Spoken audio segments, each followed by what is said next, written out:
Actual test. You will hear a number of different recordings, and you will have to answer questions on what you hear. There will be time for you to read the instructions and questions. Also, there will be a chance to check your answers at the end. All the recordings will be played once only. The test is in 4 sections. At the end of the test, you will be given 10 minutes to fill in your responses on an answer sheet. Now turn to Section 1. Section 1. You will hear a conversation between a convention centre agent and a customer about hiring a venue. First, you have some time to read through questions 1 to 4.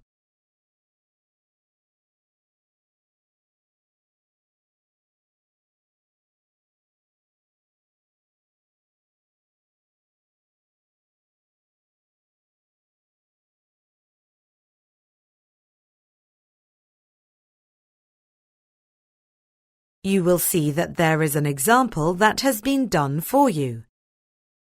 On this occasion only, the conversation which this example refers to will be played first. Hello, this is the Worthington Convention Centre. Can I help you? Hi there, my name is Samantha Harris, and I'm calling from Franklin Insurance.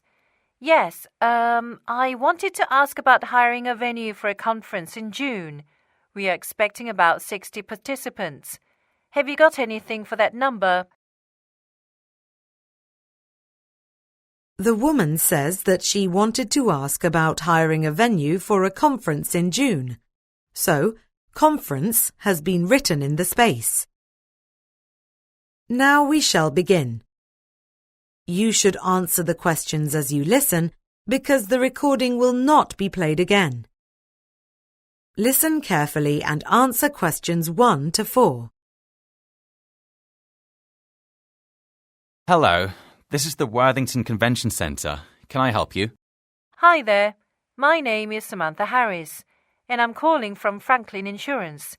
Yes, I wanted to ask about hiring a venue for a conference in June. We are expecting about 60 participants. Have you got anything for that number? Yes, we have the Wentworth Auditorium. It is 100 square metres, so that will hold all of you. Oh, and the Raleigh Auditorium would also work. It is 80 square metres, which still is more than enough. Is that free on the 12th of June? Let me check. Yes it is. Got it. And what was the name of that one again? The Raleigh Auditorium. That's Raleigh. Great. And how much is that? For a full day, the price is £480, but a half day is £250. Costs are slightly higher for Saturdays and Sundays. If you book a full day, you can use the auditorium from 8 a.m. to 9 p.m. OK, we'll only need it from 9 a.m. to about 7 p.m. And what about meals? I was told that the centre has dining facilities. We will probably need lunches for everyone. Yes, we have a good variety of menu options. We can cater meals especially for your group at £15 per person. And our chefs can also prepare special meals, vegetarian, low-fat, low-sugar and so on, for £18 apiece. Soft drinks, juice, coffee and tea are included and can be requested from our waiters. And everything is served in Miller Hall, our dining area. Oh, and if you want, we can also do buffet-style service. Before you hear the rest of the conversation, you can read through questions 5 to 10.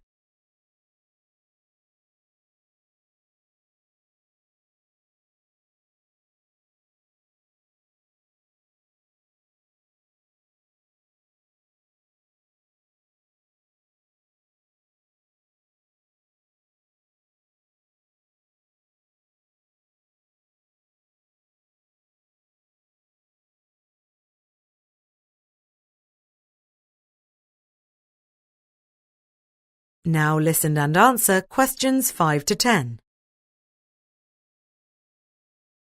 OK, that's good to know. Now there are a couple of things we will need for the conference. We'll need some audiovisual equipment, including a projector, 6 microphones, and a sound system. We can supply the microphones and sound system at no extra cost, but we don't have a projector at the moment, so you will have to supply that yourself. However, we do have a full-time staff member who deals with setup and equipment. Great. Oh, and does your facility offer internet access? Certainly. A password is needed to log on, and it is free for all guests attending events. We change it daily for security reasons, but you can ask someone at the front desk for it and notify everyone else. But our staff will only give the password to those wearing their visitor passes. Right, that's good to know. How will your guests be travelling to the conference? Most of them will be flying in from other locations, but there will be some guests that are driving. I'm not exactly sure how many yet, but I'm guessing a maximum of 20. Well, then I recommend advance booking of the parking spaces, as they can get full quickly. We charge just £5 per day, and I can reserve as many spaces as you need. We also have a taxi service we work with. They can provide a shuttle bus from the airport that morning if you'd like, which would be £30 an hour. OK, let me get back to you on that. Is there anything else I should bear in mind at this point? Let's see. Oh, will some of your guests need accommodation? We have a business partnership with Hotel Grand Regina located across the street. Those attending events at the convention centre get discounted rates. They offer different types of rooms, so prices will vary. You've just missed their spring discount, which was 15% off, but they still offer 10% off for people using our facility. It's quite a nice place, and of course very conveniently located. Oh, really? I'll have to let everyone attending know about that deal. One more thing. Our staff will take care of clean-up and putting everything away, but we ask that guests discard their trash and recyclables in the bins which are outside of the auditorium. And are you planning to hang up any banners or signs? Yes, there are some posters we would want to put up. That's fine. You can hang up what you want. But we just ask that you take them down once your event is concluded. We would like to have everything removed from the hall when you leave. That won't be a problem. Thanks so much for the information. I have to discuss this with my boss first, but everything sounds perfect. I'll let you know by tomorrow afternoon if we'd like to make the booking. That is the end of section 1. You now have half a minute to check your answers.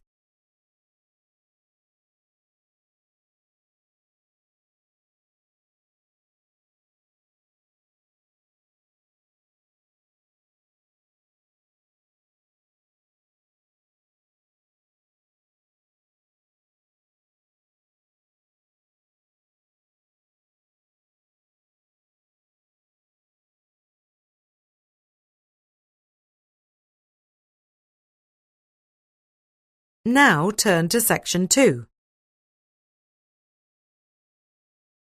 Section 2. You will hear a talk given by a guide about an Asian ceramics exhibition. First, you have some time to read through questions 11 to 16.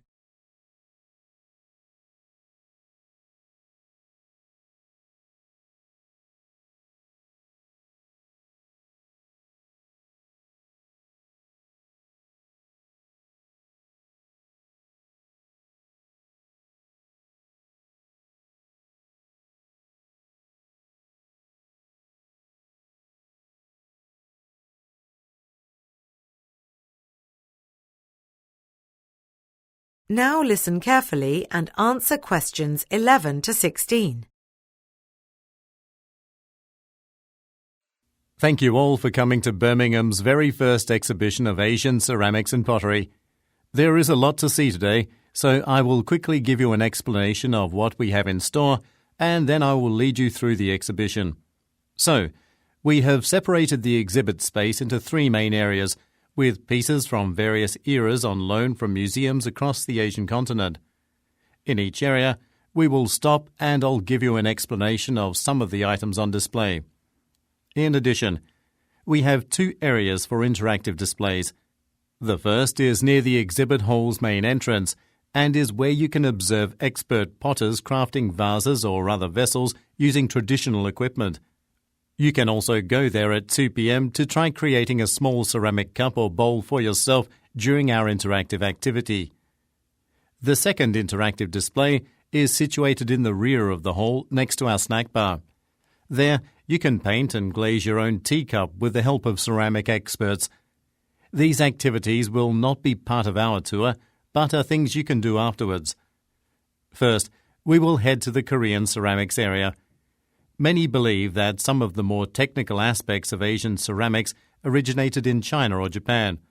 But historically, Korean potters were renowned within the region as master ceramic artists.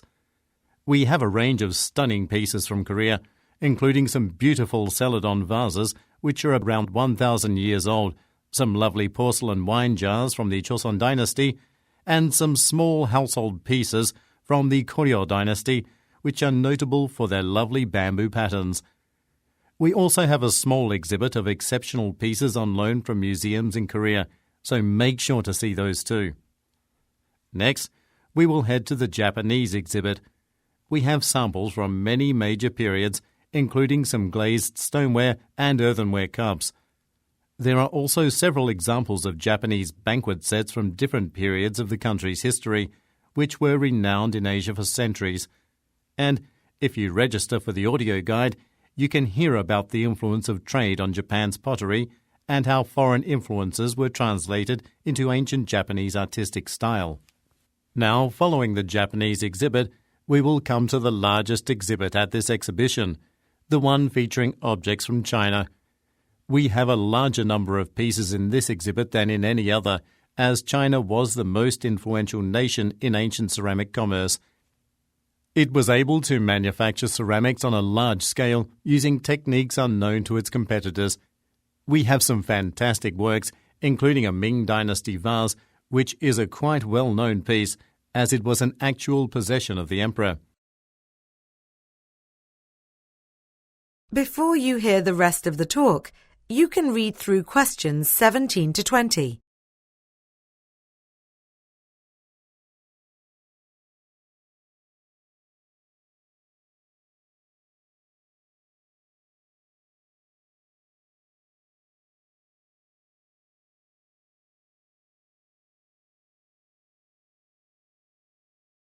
Now listen and answer questions 17 to 20.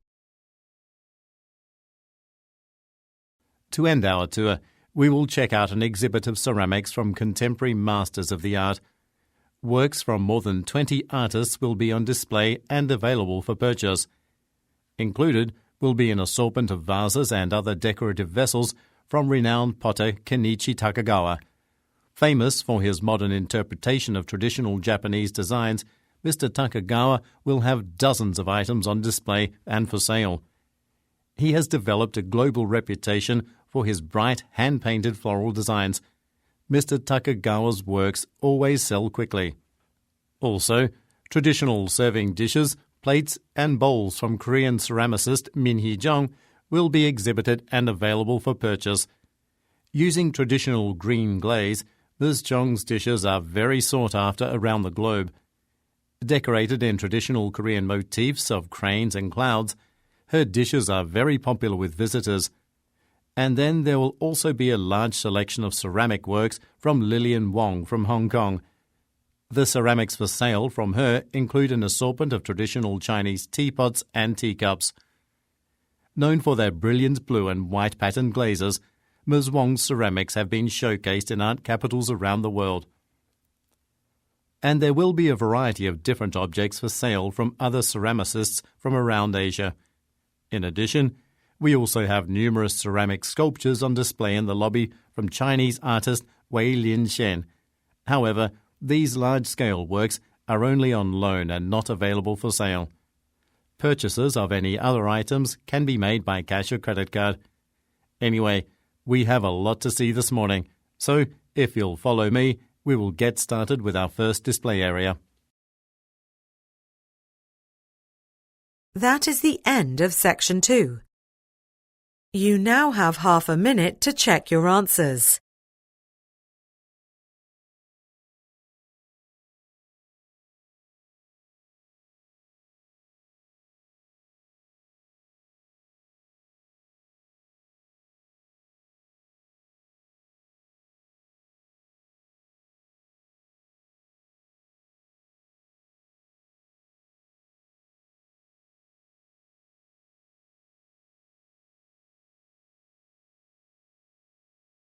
Now turn to section 3.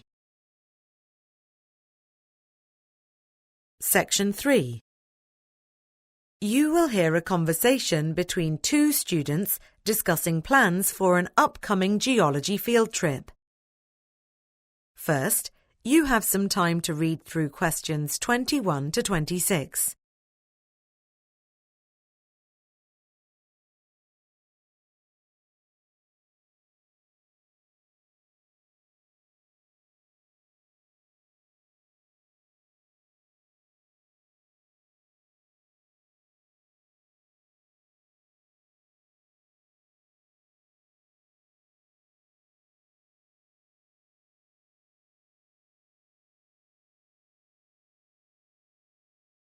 Now listen carefully and answer questions 21 to 26. Good morning, Sharon. Hi, Eric. I was thinking about where we should go to collect samples for our geology project. Yes, we should start planning that field trip soon. Have you come up with any ideas? I'm not sure about it, as I've not been there, but the Laxford Bray Road section in Scotland would be a great place. I guess they were cutting through this hill to build a section of road in the past, and it revealed all these interesting colourful layers of stone of all different types.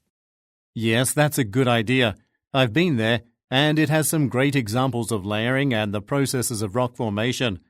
But unfortunately, they don't allow visitors to take samples, and that's something we will need to do. We can certainly take some photographs of geological formations there, though. Ah, I didn't realise they don't allow sampling at Laxford Bray. Well, we could take a quick visit there and then go to another nearby location. I was thinking about Sicker Point. It has quite a lot of fantastic coastal rock formations. You can actually see examples of the formation of mountains and other complex rock structures, all made in a variety of different stone. It was great to see all of them in just one location. And what about sampling there? Yes, they do allow collecting of samples from the site, but you have to buy special permits for school or research groups. I think it's only £20 per group, so that's definitely an advantage of that site. Yes, I like that idea.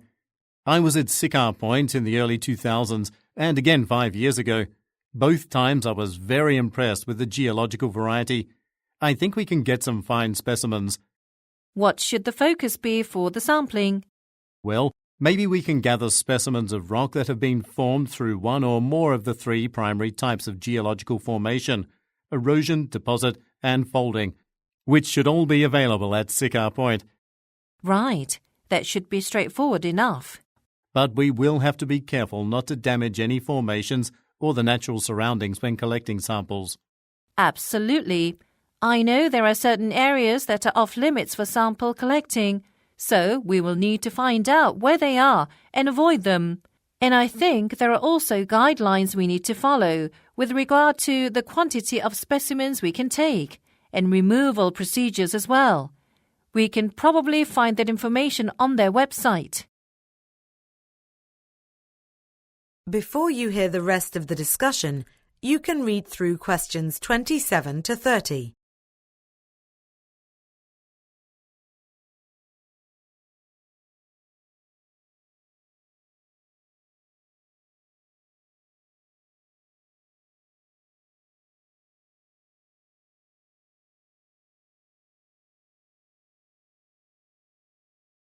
Now listen and answer questions 27 to 30. And there is already quite a lot of research on the site that we can review before we go on the trip. I think it might be a good idea to review some of James Hutton's work and include some of his study findings in our project. He discovered Siccar Point's geological significance back in the 1700s. That's right.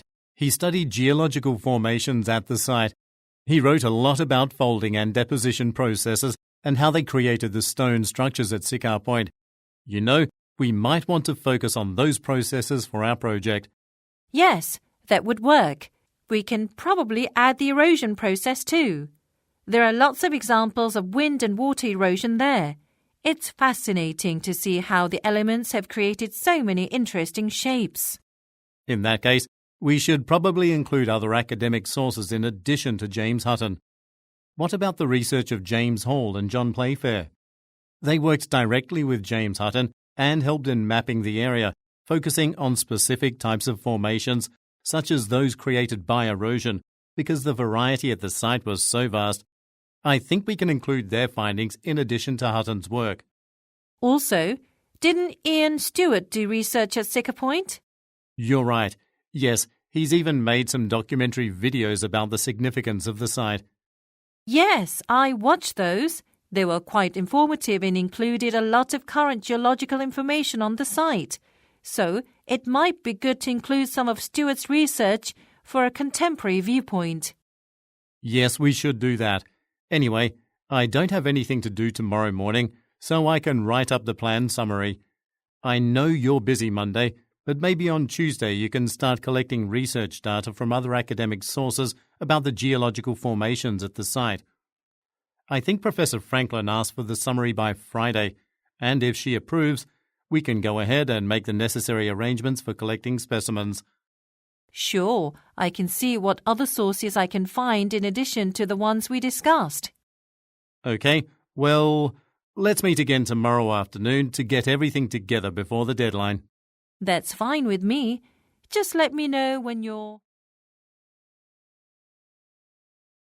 That is the end of section 3. You now have half a minute to check your answers.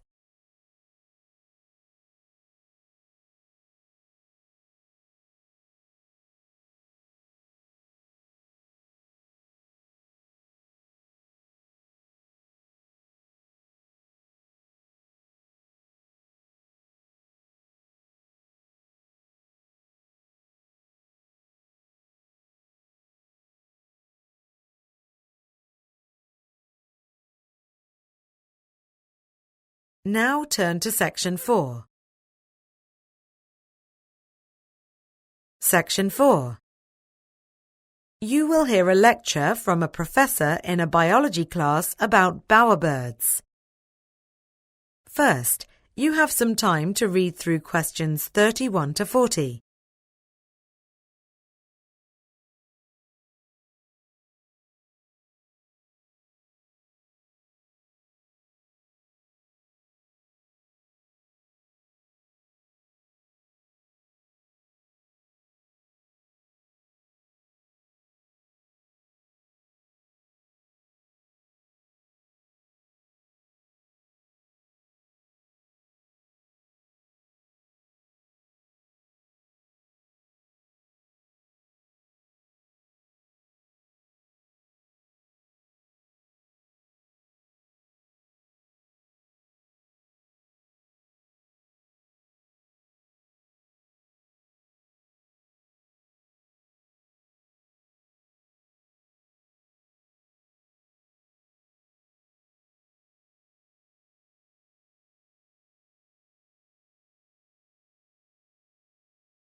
Now listen carefully and answer questions 31 to 40.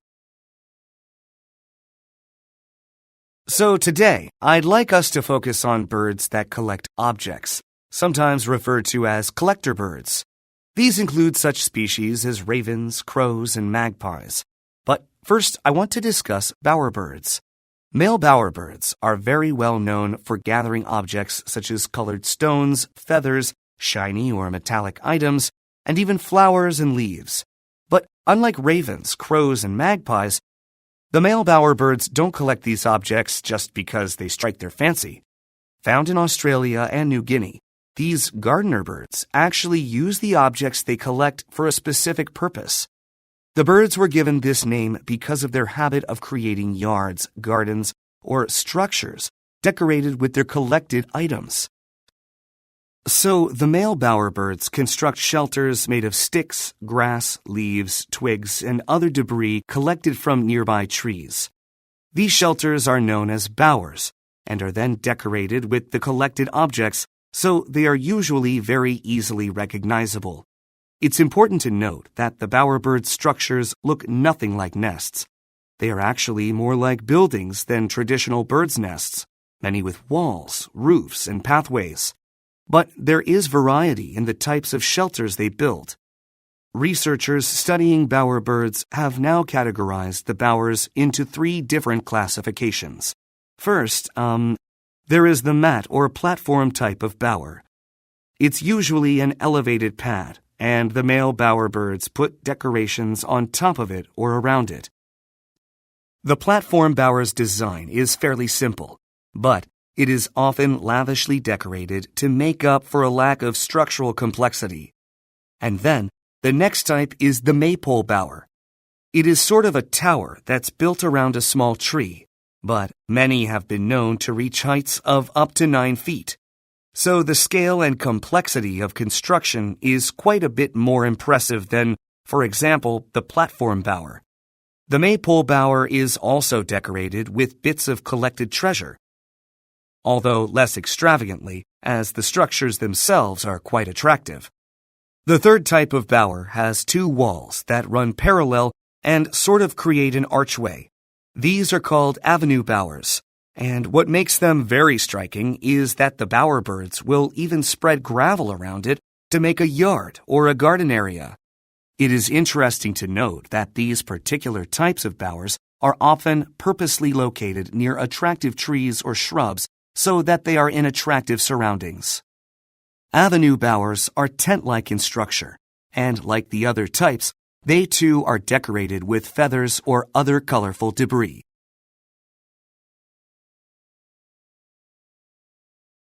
But, like other collector birds, the bowerbirds can be very aggressive when it comes to these collected treasures. Often, male bowerbirds will attempt to steal attractive objects from other males in order to make their own structures more attractive. Naturally, male bowerbirds are very protective of their bowers and become quite aggressive when thieves attempt to steal their treasures. So, let's look at the reason why the male bowerbirds go through all this trouble to build these structures and decorate them so elaborately. Well, it is all part of their mating ritual. The little homes are decorated in order to attract female bowerbirds and convince them to move in and become a mate. The female birds will come and inspect the bowers, and if they like what they see on the first visit, they return a second time to see if the builder is home. They check out the bowers again as well as their suitors.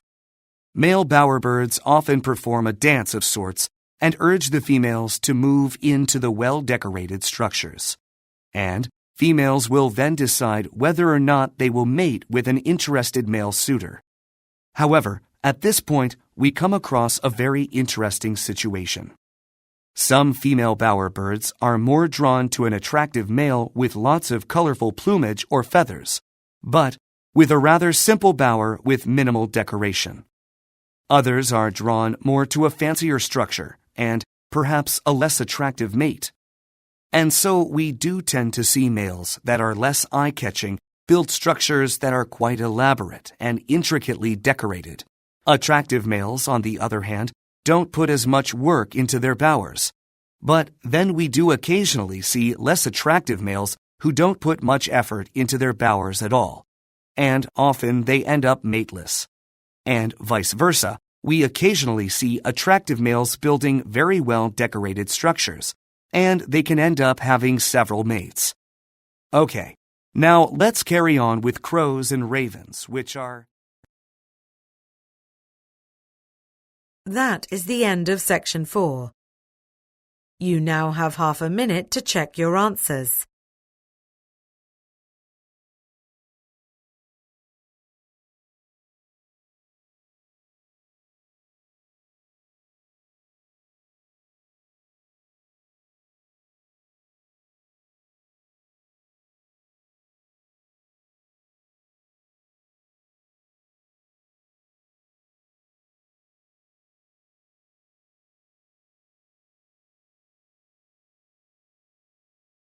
That is the end of the listening test. Please take 10 minutes to fill in the answer sheet with your responses.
You now have 2 minutes left.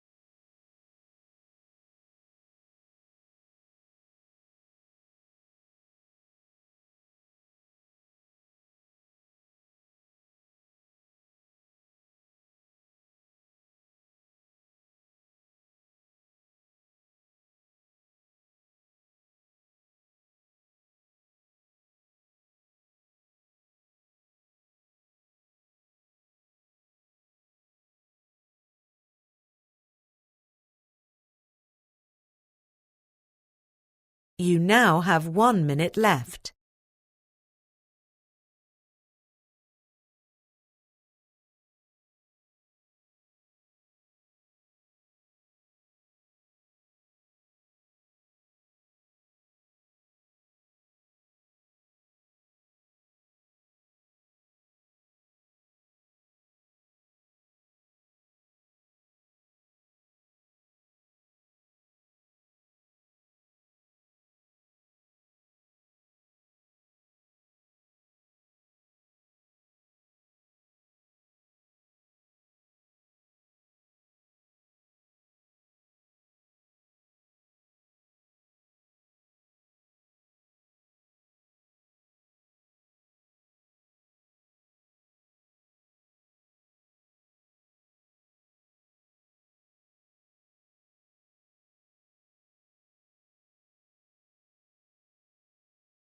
You can now stop and wait while the question booklet is collected.